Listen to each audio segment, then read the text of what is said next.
in any business, any organization has to have a plan. Now, frankly, a lot of them don't, but any business, any organization has to have a plan, and that plan needs to think, what's going to happen next week, next year, but it's also got to think what's going to happen in 10 years. So I want to kind of talk about that kind of thinking, and I'll come back full circle to where we started with the mission.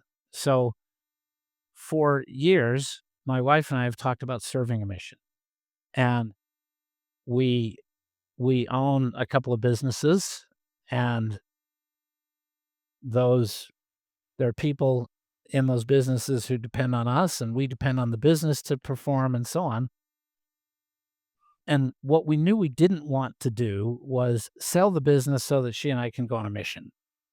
I've been through selling our company once, and we we had conceived that we wanted our business to be privately held, locally owned for a long time to come, and that we wanted the people driving the business to be owners in the business. We wanted to be able to promise our customers that they get an owner's touch all the time from us, our team members that they get an owner's touch all the time.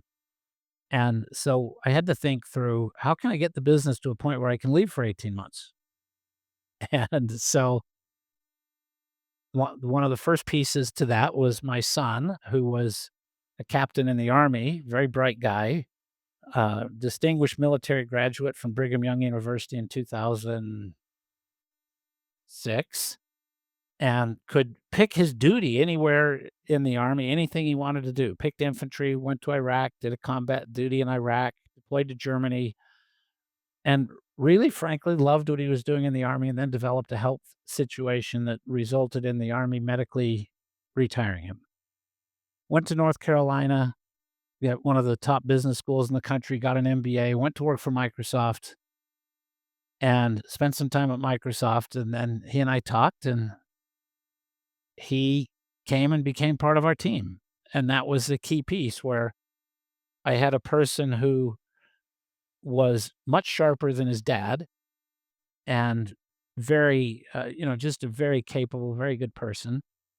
Um, but I knew that he also needed a running mate, and so I met this guy who was a competitor, and he had done some things that were so amazing personally that I thought, this guy's one of the missing pieces that needs to be part of this. So I bought his business and told both he and Andy that it mattered to me that they were compatible with each other, and that they had complementary skills and compatible vision and values and so on. And so Mike came in, and he's been a very key part of the business. And so um, in leaving, Mike is the CEO of the company, Andy's the CFO. Those two have a great relationship, and they have a great team that we've built, and they've been doing wonderfully. So to be able to do the things that we've done with sales tax, and to be able to do things like leaving for 18 months, you've got to build a team that can function well when you're not there. And if the team's completely dependent on you, the entrepreneur, you're not going to get very far as an entrepreneur.